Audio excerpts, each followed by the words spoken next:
అన్న ఏం చెప్తారు? ఎన్ని రోజులు పోరాటం?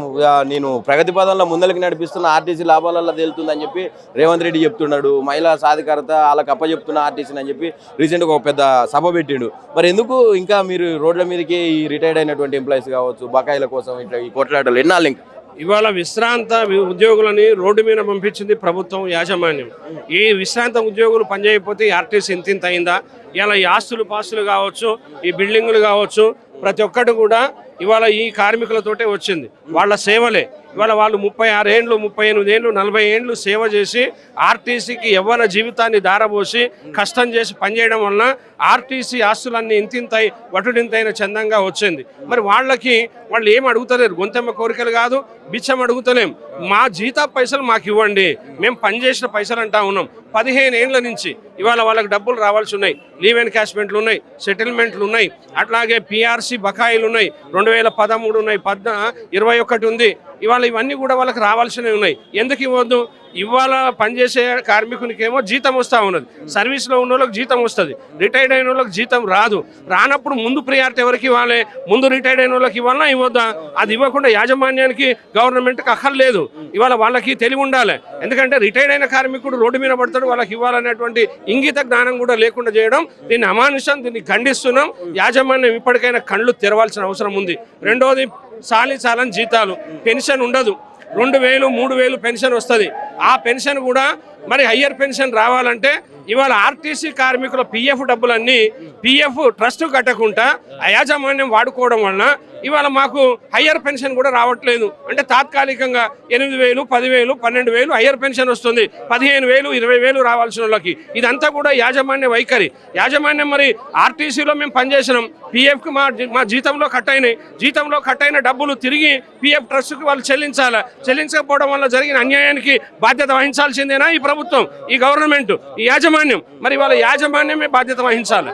యాజమాన్యం కట్టకపోవడం తప్పు. దాదాపు 1,600 కోట్ల రూపాయలు వీళ్ళు వాడుకోవడం జరిగింది. 1,600 కోట్ల రూపాయలు వాడుకోవడం వల్ల ఇవాళ ఆర్టీసీ కార్మికులు రోడ్డు మీద పడ్డారు. ఇలా దాదాపుగా 27,000 మంది ఆర్టీసీ ఉద్యోగులు ఉన్నారు. రిటైర్డ్ అయిన వాళ్ళలో సంఖ్యాబలం ఎవరిది ఉందంటే ఆర్టీసీ వాళ్ళది మాత్రమే ఉంటుంది. ఇంత ఎక్కడ కలవరు. అయినా కానీ శాంతి. ఇవాళ అందరికీ ఇబ్బంది ఉంది, కష్టాలు ఉన్నాయి, తిండికి లేని పరిస్థితి.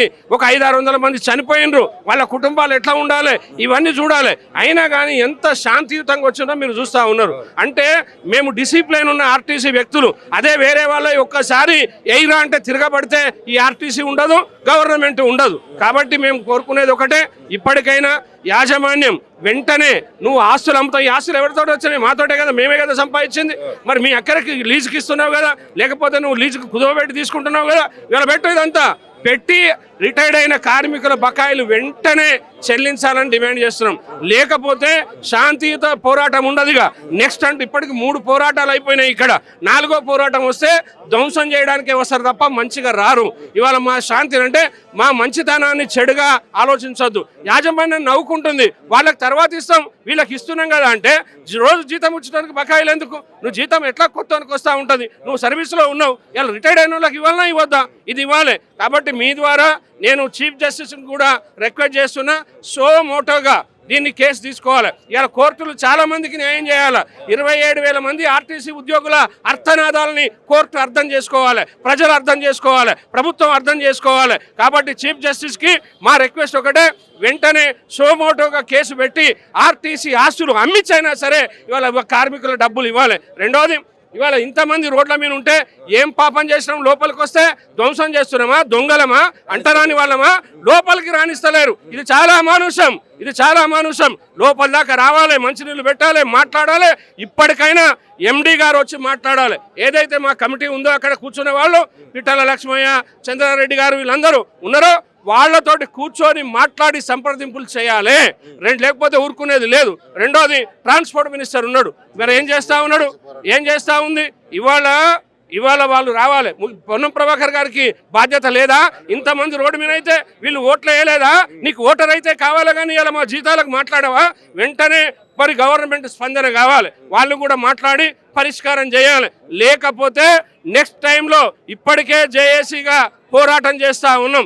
ప్రత్యక్ష పోరాటానికి ఆర్టీసీ జేఏసీ నుంచి దిగుతాము. ఈసారి ఊరుకునే సమస్య లేదు. వెంటనే మీ స్పందన చూస్తాం, ప్రభుత్వ యాజమాన్య వైఖరి చూస్తాం.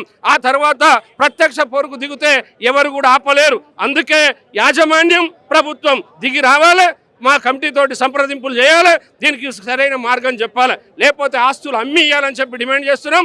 ఈ ఆస్తులు మా చెమట, మేము సంపాదించినవి, మేము కష్టపడ్డాయి. ఇలా యాజమాన్యాన్ని కాదు, ఇది ప్రభుత్వాన్ని కాదు. కాబట్టి వెంటనే పరిష్కారం చేయమని చెప్పి మీ ద్వారా అడుగుతున్నాం. లేకపోతే ప్రత్యక్ష పోరుకి సిద్ధంగా ఉంటాం. Thomas Reddy, Telangana Mazdoor and general secretary. నేను రిటైర్డ్ ఎంప్లాయీనే, జేఏసీ వైస్ చైర్మన్ని. అవసరమైతే జేఏసీగా ప్రత్యక్ష పోరుకు తీయడానికి మేము సిద్ధం అని చెప్పి తెలియజేస్తా ఉన్నాం.